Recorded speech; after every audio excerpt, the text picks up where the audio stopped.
Ticket ಘೋಷಣೆ ಆಗಿದ್ದಕ್ಕೆ ತುಂಬು ಸಂತೋಷ. ಅದರ ಜೊತೆಗೆ ನಮ್ಮ ಸಾಮಾನ್ಯ ಕಾರ್ಯಕರ್ತರಿಂದ ನಮ್ಮ ರಾಜ್ಯ ಸರ್ಕಾರ ದಿಲ್ಲಿವರೆಗೂ ನಾವು ತುಂಬಾ ಧನ್ಯವಾದ ತಿಳಿಸ್ತೀವಿ. ಯಾಕಂದ್ರೆ ನಮ್ಮ ಕುಟುಂಬಕ್ಕೆ ಎಲ್ಲರೂ ಅನುಕಂಪದ ಮೇಲೆ ಆಶೀರ್ವಾದ ಮಾಡಿದ್ದಕ್ಕೆ ತುಂಬ ಹೃದಯದ ಕೃತಜ್ಞತೆ. ಯಾಕಂದ್ರೆ ಸಾಮಾನ್ಯ ಕಾರ್ಯಕರ್ತರು ಕೂಡ ಆಕಾಂಕ್ಷೆ ಅಂತ ಯಾರು ಕೂಡ ನಮ್ಮ ತಂದೆಯವರ ಅನುಕಂಪದ ಮೇಲೆ ತಂದೆಯವರ ಪ್ರೀತಿ ವಿಶ್ವಾಸ ಗೌರವ ಸಲುವಾಗಿ ಯಾರು ಕೂಡ ಕೇಳಿಲ್ಲ ಟಿಕೆಟ್. ಇಲ್ಲ, ಅದೇನು ಸಂಬಂಧ ಇಲ್ಲ,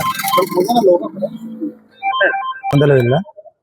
ನಮ್ಮ ಸಹೋದರ ಉಮೇಶ್ ಮೀಟಿ ನನ್ನ ಚಿಕ್ಕವ, ಅವನಿಗೆ ಆಶೀರ್ವಾದ ಮಾಡಿದ್ದಾರೆ. ಕುಟುಂಬಕ್ಕೆ ಯಾರಾದರೂ ಆಶೀರ್ವಾದ ಮಾಡಿದ್ರೆ ನಮ್ದು ಆಶೀರ್ವಾದನ ಅವರ ಆಜ್ಞೆಯನ್ನು ಆಶೀರ್ವಾದ ಅಂತ ತಿಳ್ಕೊಂಡು ನಾವು ಪಾಲಿಸ್ತೇವೆ.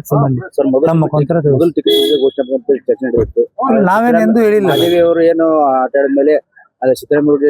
ಸರ್. ನಾವೆಲ್ಲಿ ಟಿಕೆಟ್ ನಮ್ಗೆ ಕೊಡ್ಬೇಕಂತ ಹೇಳಿಲ್ಲ. ನಮ್ದು ಹೊಲ ಮನಿ ನಮ್ಮ ಮುತ್ಯಂದ ಅಲ್ಲ ಅದು. ಅದನ್ನೆಂದು ನಮ್ದೇನು ಪ್ರಾಪರ್ಟಿ ಟೆನೆಂಟ್ ಹಚ್ಚಕ ನಮ್ದು ಪಿತಾರ್ಜಿತ ಆಸ್ತಿ ಅಲ್ಲ ಅಂತ ಹೇಳಿದ್ವಿ. ಕಡೆ ಸಾಮಾನ್ಯ ಕಾರ್ಯಕರ್ತರು ಕೊಟ್ಟರು ಕೂಡ ನಾವು ಕೆಲಸ ಮಾಡ್ತೀವಿ ಅಂತ ಹೇಳ್ತೀವಿ.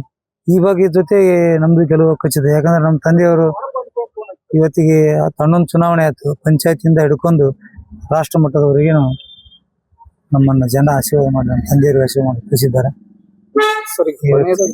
ಅದೇನಾದ್ರೂ ಎಫೆಕ್ಟ್ ಆಯ್ತು? ಇಲ್ಲ, ನಮ್ಗೇನ ಹಂಗ ಅನ್ಸಿಲ್ಲ. ನಿಮ್ಗೆ ಅನ್ಸಿಲ್ಲ? ಇಲ್ಲ, ನಮ್ಗೇನು ಒಂದು ಅನ್ಸಿಲ್ಲ, ಏನು ಗೊತ್ತಿಲ್ಲ. ವಾತಾವರಣ ಚೆನ್ನಾಗಿದೆ.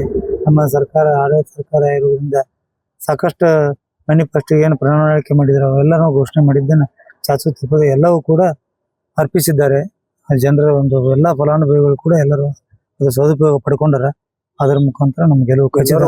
ಮಂತ್ರ ಜಪಿಸ್ತೀರಿ ಸರ್? ಎಲ್ಲರೂ ಒಗ್ಗಟ್ಟಿನ ಮಂತ್ರ ಅಲ್ರಿ, ಎಲ್ಲರೂ ಕೂಡ ಇದ್ದೇವಲ್ಲ, ಎಲ್ಲರೂ ನಿಮ್ ಟಿವಿ ಬೈ ಕೊಟ್ಟಿದ್ದೀವಿ ಸರ್. ಈ ಬಿಜೆಪಿ ಒಳಗೆ ಅಲ್ಲ, ನಮ್ದು ಹಿರಿಯ ನಾಯಕರು ನಮ್ಮಲ್ಲಿ ಇದಾರಲ್ಲ, ನಮ್ ಸರ್ಕಾರದ ಹಿರಿಯ ನಾಯಕರು ಇದಾರೆ, ಪ್ರಮುಖರು ಇದಾರೆ. ವೀರಣ್ಣ ಚರಂತ್ ನಮ್ಮ